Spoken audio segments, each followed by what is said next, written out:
Good evening, everyone.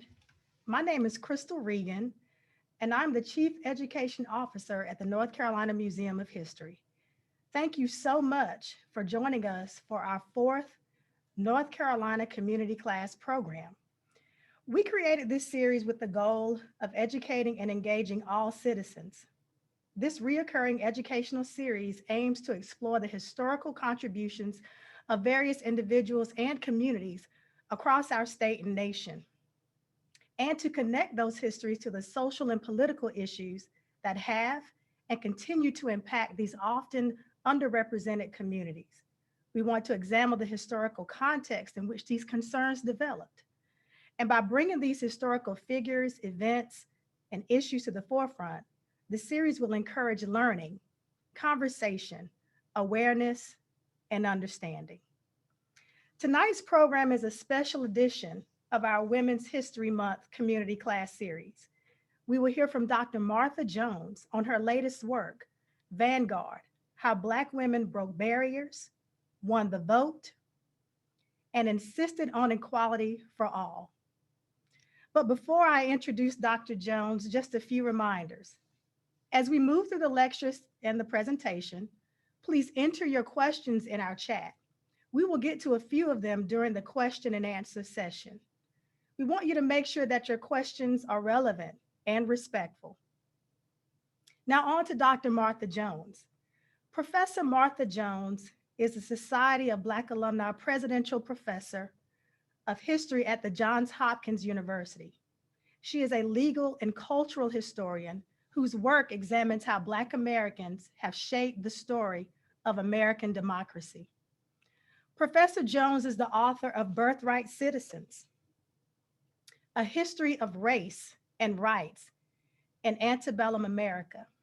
She is the winner of the Organization of American Historians Liberty Legacy Award for the best book in civil rights history, the American Historical Association Littleton Griswold Prize for the best book in American legal history, and the American Society for Legal History John Philip Reed Book Award for the best book in Anglo-American legal history. Dr. Jones is also the author of All Bound Up Together: The Woman Question in African American Public Culture, 1830 to 1900. Professor Jones is a recognized public historian, frequently writing for the broader audiences at outlets including the Washington Post, The Atlantic, USA Today, Public Books, The Chronicle of Higher Education, and Time. The curatorship of museum exhibits, including Reframing the Color Line and Proclaiming Emancipation, in conjunction with the William S. Clements Library and collaborations with the Smithsonian's National Portrait Gallery, the Charles Wright Museum of African American History, the American Experience, and the Southern Poverty Law Center. She's also been featured on PBS, Netflix. Dr. Jones holds a PhD in history from Columbia University and a JD from the City University, New York School of Law. Prior to the start of her academic career, she was a public interest litigator in New York City and recognized for her work as a Charles Revson Fellow on the future of the City of New York at Columbia University. Professor Jones currently serves as president of the Berkshire Conference of Women Historians and on the executive board of the Organization of American Historians. You can also follow Dr. Jones on Twitter at Martha S. Jones, underscore, and we will put that Twitter handle in the chat. We want to welcome Dr. Jones. We are so excited that she is with us tonight. So Dr. Jones, take it away. Well, good evening, everyone, and thank you so much to everybody at the museum, but especially to you, Crystal Regan, for creating this series and providing me the opportunity to be with you. I know you share my feeling that it has been a real challenge for those of us who are accustomed to gathering in public places like museums to have these kinds of conversations.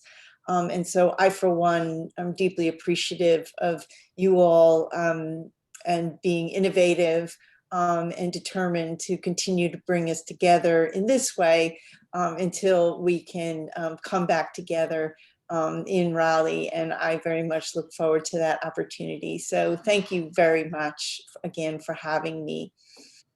I am going to talk tonight about and around the book that I've written, Vanguard. And I think I'll start, if I can, by answering a question that I know some of you may drop in the chat, but I'm going to preempt you and put it on the table from the jump. People ask me why write this history. Why write a 200-year-long history of African American women's politics, and why write it now? And one answer, I think, is in a sense right under our nose. And perhaps you were like me back in August of 2020, when I sat in front of my television to attend the virtual Democratic National Convention and tune in as then Senator Kamala Harris accepted the Democratic nomination. She was going to run for vice president alongside Joe Biden. And it was, by every account, I think, a historic moment. And I myself was tuning in to be there, but also because I was very interested to hear how then Senator Harris might frame her own rise to political power and influence in historical terms. And she did not disappoint. For those of you who weren't turned in, I'll let you know some of what she said. Very early in her remarks, she took time to pay tribute to the women, as she put it, the women on whose shoulders she was standing that evening. Excuse me. The women on whose shoulders she was standing. And she first and foremost named her own mother. And perhaps you know the story of Vice President Harris's mother, an immigrant to the United States from India, a student here who went on to have an important career as a cancer researcher and raised her own daughters to, in a sense, know no limits when it came to their personal and their professional aspirations. That seems like a fitting tribute to a mother. But then she went on to, in essence, offer a lesson in American political history.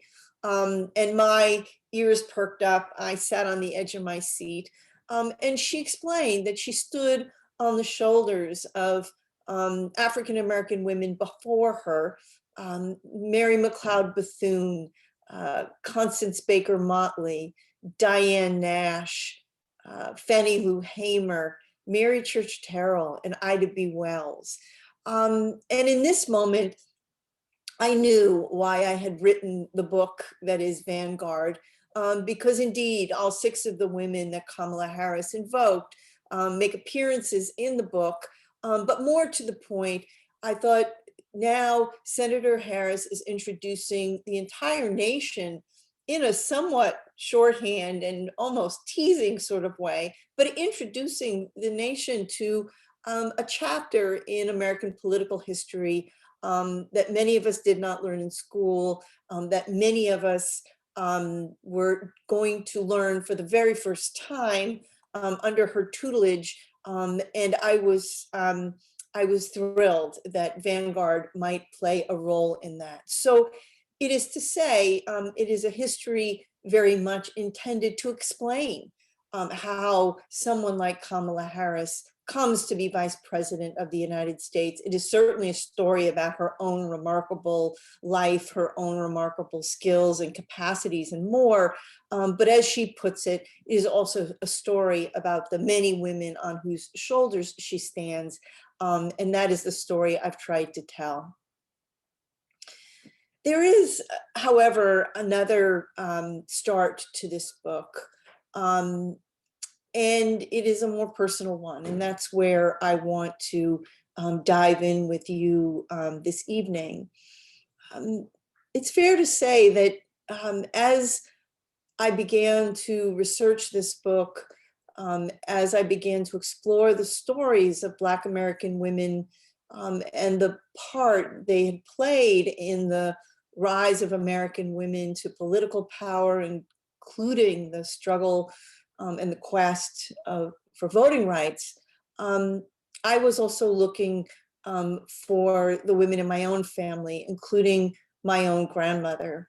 I wanted to understand how she had fit into that epic tale of American women's quest for the vote.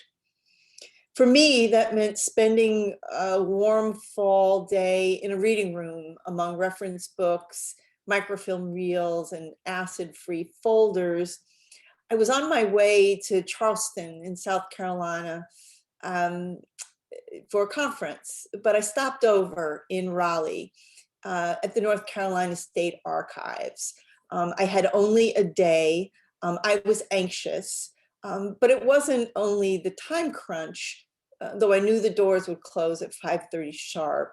I was rushing through the Guilford County voting records, really driven by a need to discover my grandmother's story of the 19th Amendment.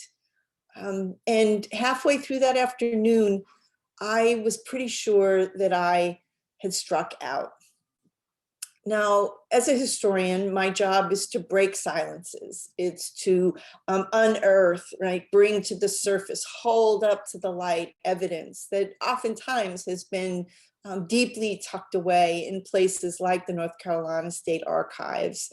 I was there writing a history of Black women in the vote, and I spent most of my days in old records that revealed to me the words, the actions, and an entire social movement that Black women had built for themselves over 2 centuries.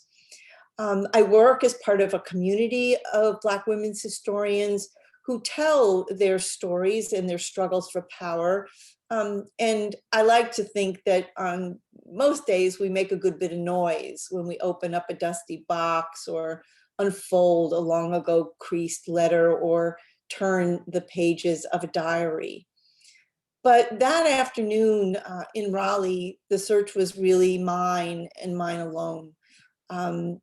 I needed to know where my grandmother had been on election day in 1920, that first election day after the 19th Amendment to the Constitution had been added, the so-called women's suffrage amendment. Had she finally voted? And these questions were gnawing at me, and they led me to hours of looking for clues.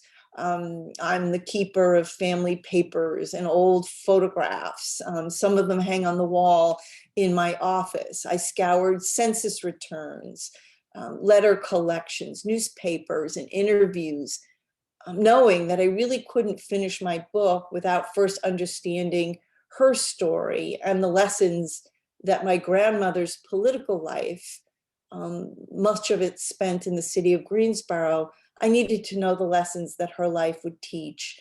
These were not lessons that I could find in the history books. These were not stories that had been written down. And so it was really up to me to find them. So let me back up a bit and remind us what happened in August of 1920 when the 19th Amendment became part of the Constitution. I think there are 2 myths that surround the 19th Amendment, at least 2 predominant myths, and probably you've heard one and maybe both of them. The first goes something like, when the 19th Amendment became law, all American women won the vote. You might even hear it said that the 19th Amendment guaranteed American women the right to vote. Not quite. But there's a second myth that almost runs contrary to the first. And it goes something like, no Black American women gained the right to vote in 1920, that racism kept all Black women from the polls in that year. So my job is to bust myths. So indulge me while we examine these a little more closely. And let's start just by remembering what the 19th Amendment says. And don't worry, it's a short one. The right of citizens of the United States to vote shall not be denied or abridged by the United States or any state on account of sex. So what exactly did that mean for American women? Well, now, with the 19th Amendment part of the Constitution, laws that had reserved the ballot for men only violated the Constitution. They were unenforceable. But still, the 19th Amendment didn't exactly promise any woman the vote. It was still true that laws, state laws, still kept women from the polls based upon age, citizenship, residency, mental competence, and more. The women who showed up to register in the fall of 1920 confronted lots of hurdles, even if sex wasn't one of them. There was one additional barrier to women's votes that persisted even after the federal amendment, and that was racism. It was true that 50 years earlier, the 15th Amendment to the Constitution in 1870 had expressly forbid states from denying the vote because of race. But by 1920, lawmakers in the American South and the West had set in place hurdles that had the net effect of disenfranchising many Black Americans. Poll taxes, literacy tests, grandfather clauses effectively had kept many Black men from voting since the 1890s. That, along with unchecked intimidation and the threat of lynching, had sealed the deal. Local voting officials had constructed a color line in many parts of the country. So did American women win the vote in 1920? Not all women. African American women in too many states became merely equals to their fathers and husbands. State laws disenfranchised them in an end run around the spirits of the 15th and 19th Amendments. And the registration numbers, when we can recover them, reflected the effects of discriminatory laws. In the fall of 1920, Black women did present themselves to voting officials, but too many of them found that the books were closed. In the fall of 1920, my grandmother, Susie Jones, was 29 years old and living in her hometown, St. Louis, Missouri, on West Bell Place, just a few blocks from where her parents lived. I'd walked that street and seen some of the 3-story red brick homes of their time. They're still standing even today. But a century ago, these same houses sat along a battle line that would soon divide Black residents from white in St. Louis. My grandmother was part of a so-called Negro invasion that threatened to upend the supremacy of white property owners in St. Louis. Black residents there were being pushed out by segregation ordinances, restrictive covenants, zoning, and redlining. When I visited her house at 3973 West Bell Place, where once stood the home of her parents and the parlor in which she was married in 1915, all I found was a vacant lot. That empty lot says a great deal about why Black women in St. Louis needed the vote. My great-grandparents' home was a victim of the city's early segregation, which began at the polls in 1916. That year, voters approved an ordinance marking parts of the city off limits to African Americans. The Black-owned St. Louis Argus railed against this change. Prejudice wins election. St. Louis adopts segregation. Negroes badly disappointed by Republicans. So in the fall of 1916, when Black men showed up to the polls, police arrested them on false charges. 3,000 never cast ballots, and another 900 were never counted. It was the handiwork of Democratic Party ballot robbers.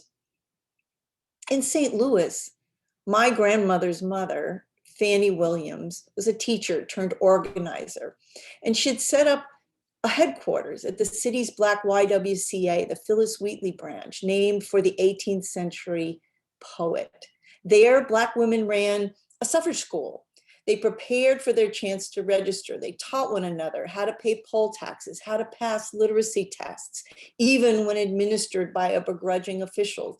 And they turned out. Newspapers reported that nearly every woman in the city registered that season, Black and white. So for my great-grandmother, it was a season of success, the fall of 1920. There, Black women had organized their strength. They turned out, despite the kind of mocking that they were subject to. One newspaper suggested that Black women were less than serious when they turned out at the polls. They were jostling one another, joking, waiting to sign their names to the rolls. Others reduced them to physical specimens. A characterization of a washerwoman who was described as a buxom damsel. Still, Black women registered in important numbers, and they turned out at the polls. Strength at the ballot box, women like Fannie Williams knew, might help them to stem the tide against segregation in St. Louis, and they were organized to do just that. Contrast the story of St. Louis, though, to what transpires in Daytona, Florida, that same season. There, the educator, Mary McLeod Bethune, was traveling the state in 1920, preparing African-American women to register to vote. Bethune was an educator, head of what is today Bethune-Cookman University. She was a leader in the National Association of Colored Women's Clubs. And along the way in 1920, as she organized Black women, she was confronted by brutal opposition at each and every step. The violence, the voter suppression in the state of Florida was organized by the Ku Klux Klan. On Election Day Eve, in the city of Daytona, the Klan singled out Mrs. Bethune. They gathered downtown, white robes, on horseback. They had begun the evening by burning a cross in the river. And they then set out to march onto the grounds of Mrs. Bethune's girls' school. Their objective was to intimidate her, to intimidate her faculty, and to intimidate all of the Black women voters in the city of Daytona. They didn't quite succeed in November of 1920. The next morning, Black women reorganized and determined to go to the polls together, right, en masse, hoping that there would be some protection in their numbers. And there was. They were able to cast their ballots. But in the seasons that followed 1921, 1922, the Klan violence and intimidation continued. Mrs. Bethune remained a target. And by the fall of 1922, all Black voters, most all Black voters in Florida were profoundly discouraged, including Mrs. Bethune, who needed to step back from the front lines, step away from the violence, and to recalibrate. She comes in the years to follow to North Carolina, to the campus of Bennett College in Greensboro, where she is often a guest at Vespers. She is the recipient of an honorary doctorate of humanities in 1936. And during those visits, as Mrs. Bethune, the Bennett community, and all Black Americans continue to struggle with the challenge of voter suppression, these are the kinds of stories that Mrs. Bethune shares with them about what it means to be on the front lines of the struggle for voting rights. So here we are in the fall of 1920. The 19th Amendment is law. Black women have come out to the polls, have attempted to register. Some of them, like the women in St. Louis, are successful. Others of them, like the Black women of Daytona, have been strongly discouraged by violence and intimidation. And the responsibility for charting a way forward falls importantly to the shoulders of Hallie Quinn Brown, who is the head of the National Association of Colored Women's Clubs in 1920, some 300,000 Black women strong across the country, who now are in essence charged with building a new movement for voting rights out of the disappointments of the 19th Amendment. Hallie Quinn Brown has an idea, she has a scheme, and she sets her sights on now securing federal legislation, like laws out of Congress that will give teeth to the 15th and to 19th Amendments and override the state laws that are continuing to keep Black women from the polls. Mrs. Quinn Brown needs a strategy, and she's well aware that just on the horizon politically are American women, white American women, who have successfully waged the campaign that brings the 19th Amendment to fruition.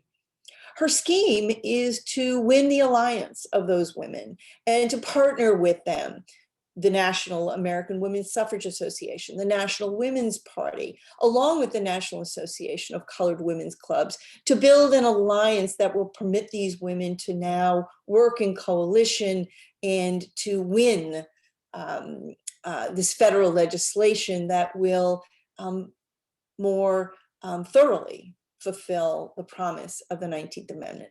Hallie Quinn Brown reaches out to Alice Paul, and her precise words to Alice Paul have not survived, but we know that she appealed to Alice Paul to steer the resources of the National Women's Party toward this objective of winning federal legislation. And we also know what Alice Paul did next, which was, in essence, to fold up the National Women's Party. For Paul, the work of women's suffrage was complete, and she would move on in the next years to promote and advocate for a new amendment to the Constitution, an equal rights amendment, an amendment that's still awkwardly making its way to ratification today. But Hallie Quinn Brown, the women of the National Association of Colored Women's Clubs, and Black American women generally are now left to build their own movement for voting rights out of the ashes of the 19th Amendment. Now, Pauli Murray of Durham, North Carolina, might not be the most likely figure, I have to say, with which to begin a discussion about Black women in the vote. As a young woman, Murray doubted the value of parties and of candidates, and her first appearances at the polls were, I think it's fair to say, uneasy. She voted in her first presidential contest in 1932, an election that ended with the Franklin Roosevelt being chosen president. He resoundingly defeated the Republican Herbert Hoover. Murray, however, cast her ballot in New York City. She was a recent graduate there of Hunter College for Women. And as she put it, it was a vote of protest. She could not bring herself to support either major party, and so she cast her ballot for the socialist Norman Thomas. In the next election cycle, voting for Murray was no less fraught. In 1936, she was just ending her affiliation with the Communist Party opposition, and she bridled against pressure to vote for the communist candidate, Earl Browder. By the 50s, her views indeed shifted. And in the wake of the 1965 Voting Rights Act, Murray, by then a civil rights attorney, was deep in the trenches of African-American voting rights. She joined the team that defeated the exclusion of Black women from juries in Lowndes County, Mississippi, for example. Murray came to see Black women's power at the polls as critical, but that was only much later. In the 1930s, she is an inheritor of the work that had been begun by women like Fannie Williams in St. Louis and Mary McLeod Bethune in Daytona, Florida. And Murray was a woman of ideas. Landmark among those was her intersectional, what we today refer to as her intersectional analysis of how race, gender, and power came together in what she termed Jane Crow. The idea had been born in the 1940s while Murray was a law student at Howard University. There, she was part of a community of women who were challenging segregation in public accommodations in the Capitol, especially at eating establishments. These experiences sharpened Murray's analysis of Black women's politics. Jim Crow, of course, had long before entered everyday parlance as a phrase that captured the elements of American disenfranchisement, segregation, violence. Murray was searching for a framework that recognized the burdens especially borne by women. How could the civil rights movement better speak to contests over ladies' cars or the ubiquity of sexual assault? How could activists better account for the subordination of women in their own circles and for the disabilities women faced in courthouses? It would take Murray 2 decades before she would publish her ideas in a field-defining article, Jane Crow and the Law, Sex Discrimination, Title VII. But it was at Howard in those early years that Murray came to understand how her analysis needed to meet the challenges that she and other Black women were living each and every day. Now, Murray's life was long and nothing short of extraordinary, and I can't do full justice to it here, but the decades that followed her time at Howard led her to do work that singularly shaped the rights of American women. And none of her many accomplishments resonate more with the long history of Black women's politics, I think, than her ordination to the priesthood in 1977. Murray battled over the rights of women in the places that had been her spiritual home her entire life. She went to seminary, and in a final year, she was at the Virginia Theological Seminary, and she confronted a debate that was roiling her church over the ordination of women. And the tides were turning. Bishops, progressive bishops, were beginning to ordain women who were then denied licenses by conservative others. In September of 1976, the Churchwide General Convention finally concluded that no one shall be denied access to ordination on the basis of sex. And Murray became the first Black woman elevated to full privileges in the Episcopal Church. Preceding her investiture at Washington's National Cathedral, Murray understood, and she shares, the historic nature of her ordination. It appears I am the first Negro woman to be approved for admission to the priesthood in the Anglican community in the USA. Some 172 years after Absalom Jones, the first Afro-American to be ordained a priest in 1804. So here, Murray is drawing an arc for us that helps us appreciate how struggles in churches over African-American privileges, African-American power, Black leadership, including ordination to the ministry, are a parallel story to that of political rights. On the day of her ordination, Murray ensured that she would be seen in every sense of the word. She dressed herself in a simple white smock with a priest's collar around her neck, its distinctive tab covered by a collarette of black that left just that small square of white visible at the front of her throat. The ceremony was held at the nation's most prominent house of worship. And most striking of all was how Murray came to see herself. Through faith, she discovered another view that transcended the man-made differences that had long plagued African-American women. Here, she writes, all of the strands of my life had come together. Descendant of slave and of slave owner, I had already been called poet, lawyer, teacher, and friend. In faith, in her identity as a priest, Murray looked past how others saw her. Now I was empowered to minister the sacrament of one in whom there is no north or south, no black or white, no male or female, only the spirit of love and reconciliation, drawing us all toward the goal of human wholeness. And here, Murray underscores and really surfaces a principle, a worldview that had also animated Black women's struggles for voting rights. This concern, this commitment to the human wholeness, to the rights of humanity.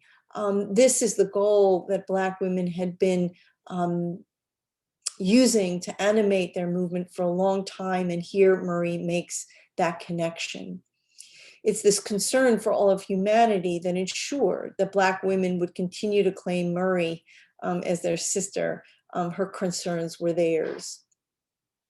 Murray didn't take singular credit for her ordination, and it bookended a tale that began with the first Black man who had been made ministers at the start of the 19th century, nearly 200 years before. She was not a first, or at least was awkward with that distinction. She said, I supported the women who went out ahead of me in the church ministry, and it was their agony which made my own ordination possible. There's Murray echoing Kamala Harris, right? Being sure to tell us that she stands on the shoulders of women who come before her. Murray believed that being a woman was not her defining qualifier in all things. She writes, it isn't being the first Negro woman priest, it is being a priest that frightens me. And perhaps in some ways her story tells us something about how Black women are looking to transcend through political rights, through power within religious organizations, and much more, how they are looking to transcend those man-made differences that are keeping them constrained, that are keeping them away from their best influence. So Murray takes me back to this search from my own grandmother, Susie Jones. And in my story, I followed her back to Greensboro, North Carolina, where she had settled in 1926. She arrived in Greensboro to begin a new venture. Her husband, David, had been chosen to lead Bennett College, which had recently been reorganized as a college for Black women. Susie was his partner, the president's wife, the registrar, and a confidant to generations of young women who came there to study. Now, family lore has it that Susie cried for months after unpacking. Greensboro was a small city, a far cry from cosmopolitan St. Louis, which had been a crossroads of railroads and rivers and animated by politics and education, lectures and concerts. Everything about building a college for Black women in the Jim Crow South demanded political savvy. Local officials and benefactors, along with Northern trustees and philanthropists, all required tending to. Bennett was premised in a provocative claim that young Black women were destined to be full citizens, and that among their duties would be the exercise of political rights, including the vote. Early on, Susie met Charlotte Hawkins Brown, founder of the North Carolina Federation of Negro Women's Clubs, a peer to Mary McLeod Bethune. Charlotte Hawkins Brown was also director of the nearby Palmer Memorial Institute, a boarding and day school for Black students. Brown shared a harrowing tale. In 1920, Democrats in North Carolina had accused Brown of circulating a letter that advised how the 19th Amendment had given all women the right of the ballot regardless of color, and then urged all the colored women of North Carolina to register and vote on November 2nd, 1920. It was, her critics said, a call to action. The time for Negroes had come, the letter read.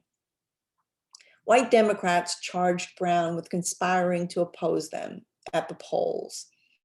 Only her white benefactors, who stepped up to defend Brown, prevented a witch hunt. Brown was eventually deflected, and she wrote, I do not hold or endorse these views, the views that had been published in the letter. As a club leader, of course, she advocated for Black women's votes, but in Greensboro, she disavowed them.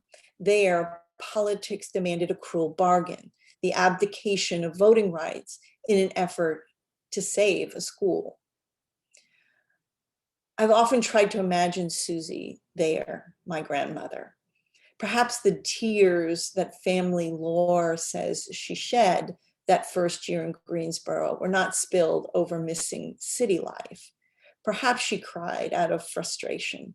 She was building a school committed to making young women into full citizens, still in Greensboro, heading to the polls or encouraging others to do the same might threaten the future of Bennett. What did she do next? Well, there I was in that archives reading room in Raleigh. I had scattered the voting returns starting in 1926, looking for any sign of what happened there on election day. I was hoping to figure out whether Susie had voted, and instead I found nothing at all. In North Carolina, no one preserved the details of women's first votes. When the polls opened to them in 1920, little in the surviving documents tells us whether Black women managed to cast ballots. Docket books intended for that purpose went unused. I sat in the state archives under the glare of fluorescent lights, taking it all in. I would never know the full story of my grandmother's voting rights. And in my disappointment, the tears she shed nearly 100 years ago welled up in my eyes. Then a few weeks later, browsing through the pages of a 1978 interview that my grandmother had given to Duke University historian Bill Chafe, I finally found her and I heard her voice as Susie reflected on the vexed state of Black women's votes in Greensboro. She explained that in 1951, 25 years after she arrived there was a push for Black voting rights that was waged openly when Bennett students, working with the local Black-led Citizens Association, set out to register voters. Then in 1960, Bennett students and faculty organized an Operation Door Knock, and Susie described it. Faculty and students went out and knocked on doors and found out whether the people in this area were voting, and followed it up by seeing that they registered and seeing that they voted. It was how she felt about those scenes that really moved me.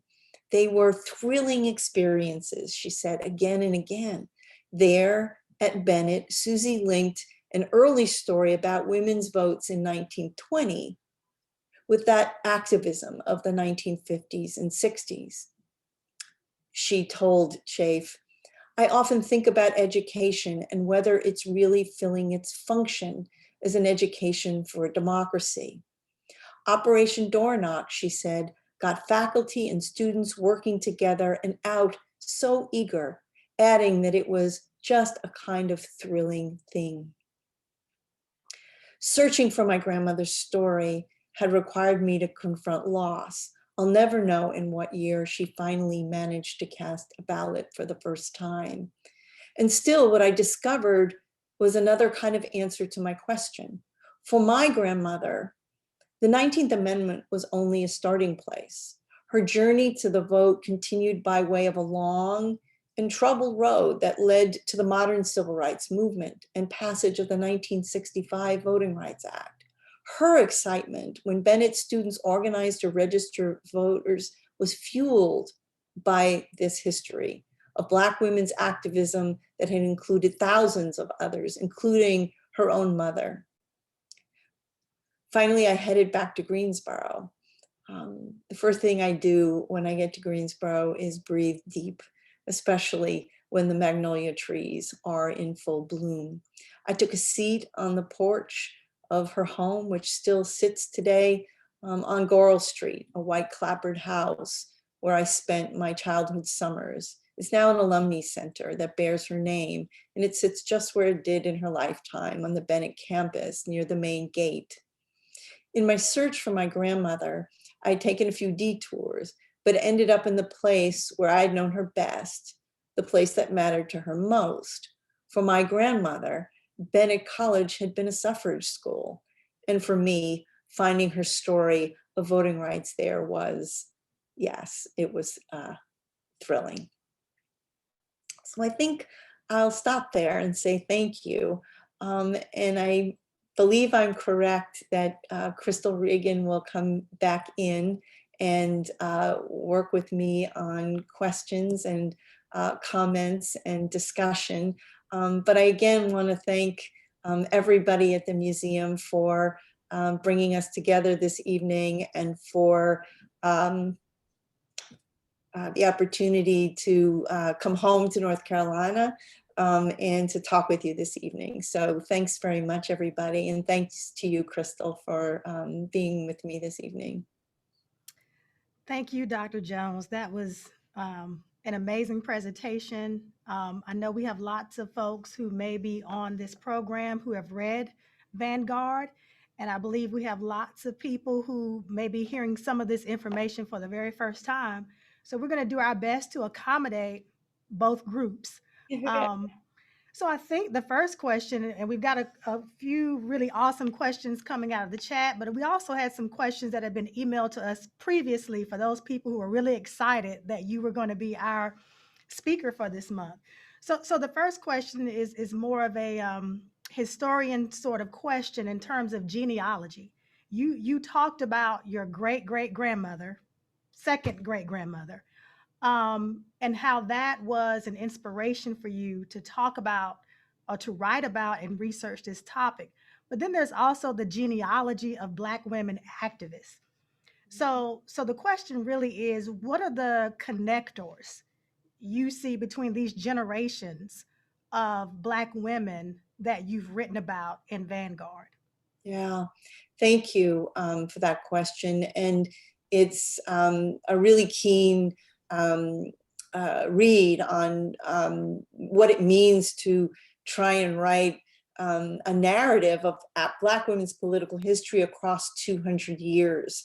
Now, as a historian, I know how to line up the dots, but you rely upon the archives and the women whom you are working with and through to connect those dots. And so that is part of the discovery for me in this story, is indeed how, not unlike Kamala Harris, right, that Black women across generations are doing the work long before historians come on the scene to collect and to memorialize and to pass on these stories. Black women are doing that work for themselves. Hallie Quinn Brown, whom I mentioned, in 1920 is head of the National Association of Colored Women's Clubs and is responsible for kickstarting a new movement for voting rights. In 1926, she publishes a book called Homespun Heroines and Other Women of Distinction. And it is a remarkable collection of Black women's political history. It uses biography to make the argument that Black women are ready for, suited to, and supremely entitled to be full citizens, including voting citizens.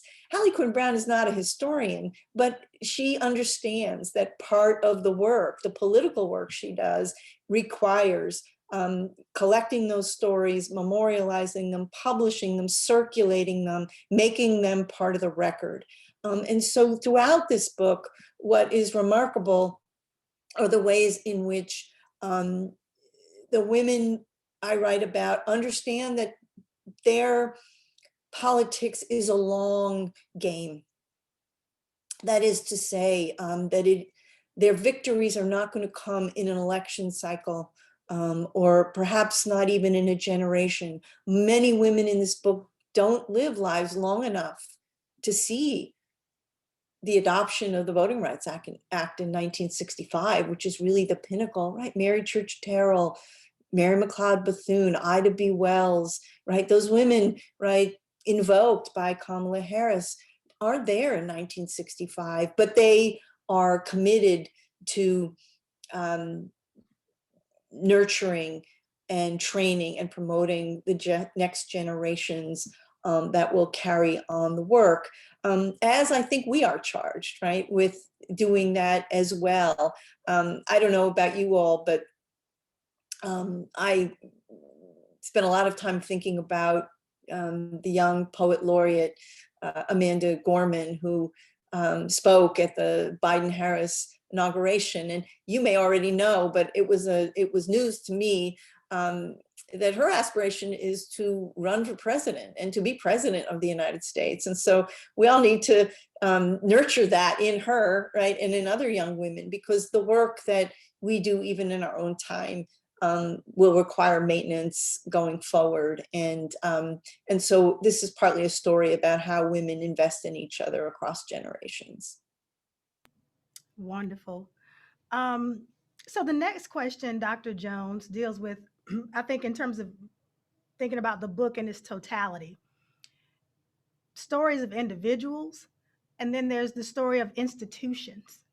Um, so the question is, can you talk a little bit more about, in the beginning, of course, the church as an institution, of course, HBCUs, and of course, Bennett is a highlight.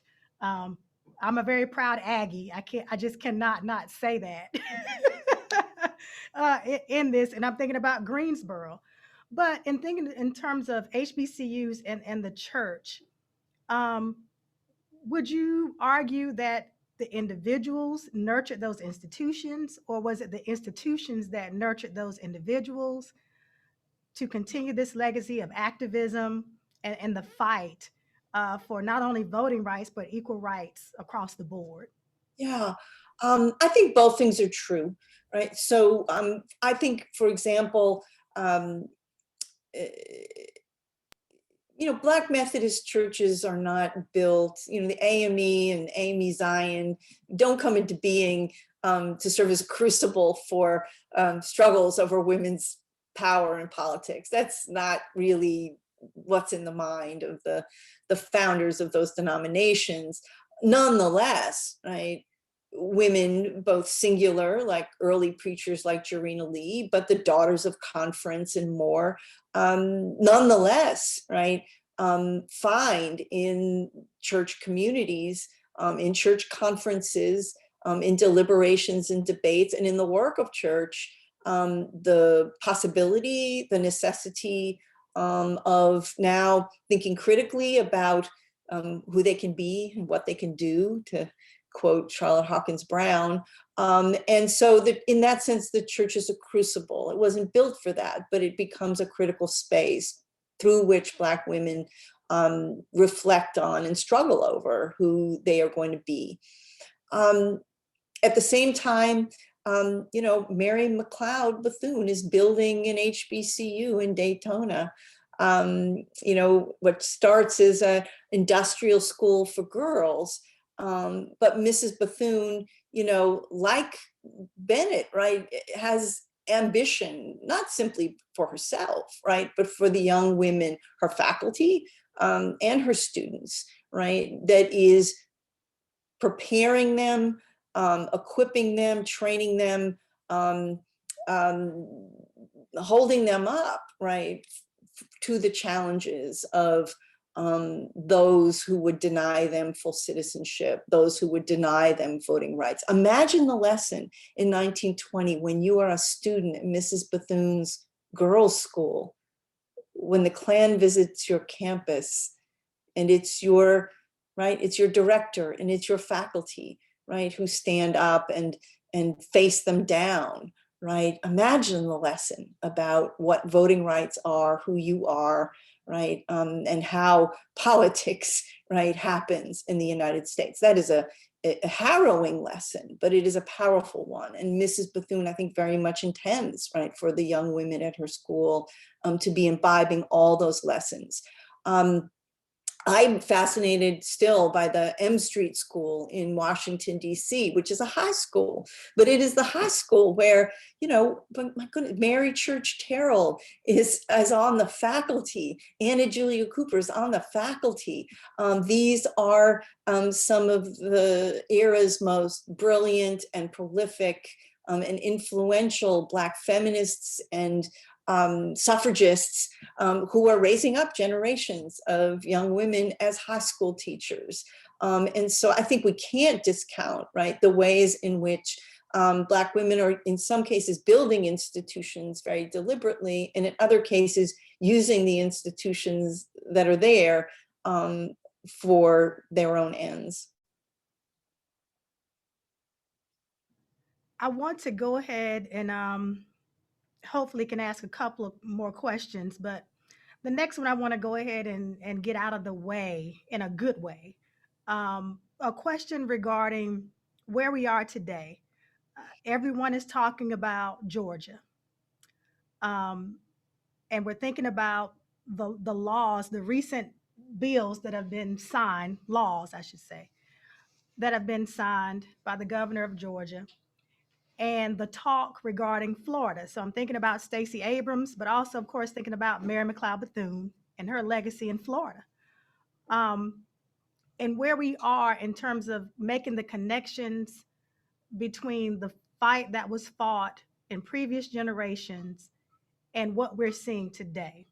Some folks would argue that the laws that are being put on the books now are not, you know, reticent of, or how should I say it, close to what we've seen with Jim Crow previously, that they are justified, that they are legitimate, and that this is just politics. So I'm asking you to make that connection regarding these struggles that you've written about and what we're seeing today, particularly in Georgia and soon to be Florida. So let's dial back for a moment to 1920 and remind ourselves that poll taxes, literacy tests, grandfather clauses, whites only primaries, and more, right, were all represented as just politics, right? As just politics. And for the most part, represented as neutral on race, right? With the exception of whites only primaries. None of those mechanisms that were unapologetically, openly designed to keep Black voters from the polls, they were designed to do so without ever invoking race. So here we are 100 years later, having already witnessed, certainly since 2013, when the Voting Rights Act of 1965 is gutted by the US Supreme Court, we have watched state legislatures, not limited to the American South, state legislatures fashion new laws that are designed to keep Black and brown voters from the polls, in particular, and to introduce a new generation of Americans to the full meaning of voter suppression. So there is something arrestingly familiar. And part of what I want to say is that this is a country built on the suppression of votes, not on voting rights. And if we had a heyday of voting rights, it was somewhere between 1965 and 2013, which is not insignificant, but it is a brief chapter in a long history, nearly 250 years of a country that has mostly, in which politics has mostly relied upon voter suppression in order to do its business, right, and to work its ways. So in that way, too little has changed in 100 years. But at the same time, 100 years ago, 1920, there were very few Americans beyond Black women, frankly, who could imagine where Black women are and where Black women have arrived in American politics. And we understand not how that carries the day, but how that makes a difference. And so both things are true, that Black women have arrived as a force in American politics at all levels and in all sorts of roles, right? From office holding to candidate, to voter at the polls, to organizer, to party operative, and more. Black women are running politics throughout American politics. That is true. And it is also true now that those are women who are going to be charged with leading us through this difficult resurgence of voter suppression that we are clearly witnessing before our very eyes this week. That is new and that is old at the same time. Wow, this week, that kind of hits. If you would oblige us for just two more questions, we have another question in the chat regarding strategy. I think most of us are familiar with Souls to the Polls, marching, that sort of thing. Of course, I think about folks like Septima Clark and the schools that were generated to teach people regarding the barriers that would be placed in front of them when they decided to go and try and vote. Can you talk a little bit more, and I know you discussed some of this in your book, about some of those strategies that these women leaders use to jump those hurdles? Yeah, one of my favorite parts of this book was learning more about Mary McLeod Bethune. Mhm. Mrs. Bethune is born in 1875. She lives till 1955. What an arc of a life, from Reconstruction to civil rights, and she's there for all Oh, of it. yeah. And in my house, growing up, she was a queen, Mhm. So, but Mrs. Bethune in this book is the first kind of thoroughgoing politician that we meet. Because what happens when she faces, brutal opposition in Florida is that she regroups. And by the 30s, she's in Washington.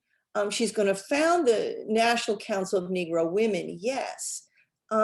She's also going to befriend Franklin and Eleanor Roosevelt. And she understands the power of those relationships, right, to change the power dynamics for Black Americans in Washington, right? Befriending the Roosevelts means that Mrs. Bethune is going to now help Franklin Roosevelt, establish his Black cabinet, right? Create a shadow governance body of Black Americans in Washington, because Black people can't get elected, right, in the right numbers to Congress because of Jim Crow, right? Because their votes are being denied by laws and by violence. Well, Mrs. Bethune understands that Franklin Roosevelt doesn't need anybody to cast one vote, right, in order to appoint people. And folks who are going to make important decisions. She is responsible, along with the members of that cabinet, for bringing scores of Black Americans into federal agencies, not because they've been elected, but because they've been appointed. And that means this is an end run around disenfranchisement. And it is a powerful one, because now Black Americans are in those New Deal agencies that are meting out federal resources to communities across the country, but especially Black communities that are still working their way out of the Depression. So Mrs. Bethune understands the end run, right, around the problem of disenfranchisement. And this is part of what is characteristic, right, is we don't sit down and we don't wait until somebody gives us the right to vote, right? We learn how to do politics, right? And politics are played in many sorts of ways. And Mrs. Bethune understood that brilliantly. And in those dark years between 1920 and 1965, her tactics are a game changer. I want to try to, for this final question, multitask just a little. I would like for those folks who are still hanging out with us, if you would just throw out in the chat where you're from. Oh, If yeah. you are a graduate of an HBCU, if you're an educator, or anyone else who's joining us, just a private citizen who understands the value of this sort of programming, we'd like to know where you're from. So if you could just throw that in the chat, just kind of a shout out moment, because we want to acknowledge and appreciate and recognize you. And with this, and while you all are doing that, with this last question for Dr. Jones, and I've asked several of our scholars who've joined us since we started this series, Dr. Jones, You've written about several women. I want you to pick three that you wished more young folks would know more about. And this is me paying homage to K-12 educators, many of whom are joining us tonight, who are constantly reworking their lesson plans, who are fighting for more inclusion in our state curriculum. Pick three that you wish the average person or student knew more about. And that may be hard, it may not be fair. But I would like to end on that note with those names ringing in our ears Sure. So regarding who we should study. let me invoke Frances Ellen Watkins Harper, the great poet, novelist, anti-slavery lecturer, suffragist, temperance worker. Every word from Frances Ellen Watkins Harper is a poem, is worth reciting, quoting, invoking. She lives a long and deeply committed life. And she's wonderful to teach because her speeches, her poems, her literature have all survived and really are a beautiful opening. Mrs. Bethune, I have to invoke because I think that she is understudied and underappreciated. She was a master of politics. She was a master of myth making about herself. She's not an easy person to get to know. It was my experience, but well worth getting to know. And again, her speeches, her correspondence, and others of those materials are available to us. I'll come forward and I'll mention Shirley Chisholm, right? Chisholm is really, for me, key to thinking about what happens after 1965. She'll be the first Black woman in Congress, but she'll run for the Democratic nomination for president in 1972, right? And she is someone who understood the power of voting rights and was committed to igniting a Black electorate that was just coming to the polls for the very first times when she is herself in public office. She's deeply committed to the generations. Today, Representative Barbara Lee from California, who many of us admire so much, came to politics because she volunteered as a young woman for Shirley Chisholm in 1972 in California. So Chisholm is somebody who opens up the modern era in our own time. So those are three, and I could go on. And I'm looking in the chat, it's flowing. Yes, it's wonderful. Yes, Barbara Jordan, absolutely. Are you kidding? Yes. Doris Hyde, yes, I'm seeing all this. Yes, thank you. Yes. And so, Dr. Jones, we are very grateful that you were able to join us tonight. This has been absolutely wonderful and informative. I have to, and I said two more questions, but we want to end on this note. What now? There's so many people who are asking, now that we have this knowledge, and as a history, I have 18 years in public education, public school education. And oftentimes my students would say, why do I need to know this? Not trying to present it in a trivial sort of way, just something they need to know. Yeah. What is your recommendation or advice as to what we should do as a collective, as American citizens or people living in America, to apply this knowledge?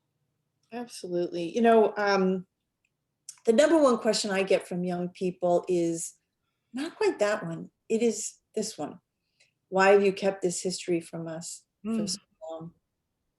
So part of the lesson out of that kind of question for me is that we have to be listening to our young people, because in fact, there are histories that they need to know, that they need to be taught, that they need to hear. And I wrote a book that was very much about the history I needed to know. And when young people say to me, but why have you kept this from us? Or why haven't you taught us this? Then part of my job is to say to them, we're all charged, right, with writing those histories, recording those histories, making those histories that we need, right? And I've written a book that I need. And for young people, I encourage them to find their path to writing the histories that they need to read. They Mhm, won't be the same as the ones we need, but they are mhm, going to be vital in the years to mhm, come. mhm. I hear Toni Morrison when you say that. Mm, you honor Write the book that you want to read, us. So that's beautiful. That is awesome. And I have a few announcements that I'd like to share with all the people who have joined us tonight. First, we want to say thank you. Um, thank you, Dr. Jones, for joining us tonight. And I want to thank all of our participants. I want to ask you to continue to look to the museum for your historical educational needs. We plan to continue this series. Our next topic will be on the environmental justice movement. So we're going to set a date for that and the North Carolina roots of that. We'll set a date for that shortly. So we hope you've enjoyed learning more about Black women activists and those North Carolina ties. We have Vanguard in our bookstore. Mhm. And we have some nameplates. So make sure you visit our bookstore and support us. We have also, I wanted to reiterate that we have recorded this session, and I want to invite you to view the previous community class courses. The very first course we had, of course, was about voting rights, fragile democracy, a history of voting rights in North Carolina. We've had a session on Ella Baker, SNCC, and Shaw. And we've also had a session on Black maternal health. So visit our YouTube channel and watch those community class programs whenever you have time. So again, Dr. Jones, we can't thank you enough for joining us tonight. I would also like to ask all of our viewers to look at our museum shop, look at our website for upcoming programs. We cover various topics, so we want to be more inclusive and ask people to watch as we bring more of these virtual programs to you in the midst of this pandemic. So I want you all to stay safe and continue to look to us again for your programming, entertainment, and educational needs. Thanks so much. Stay safe and have a wonderful evening.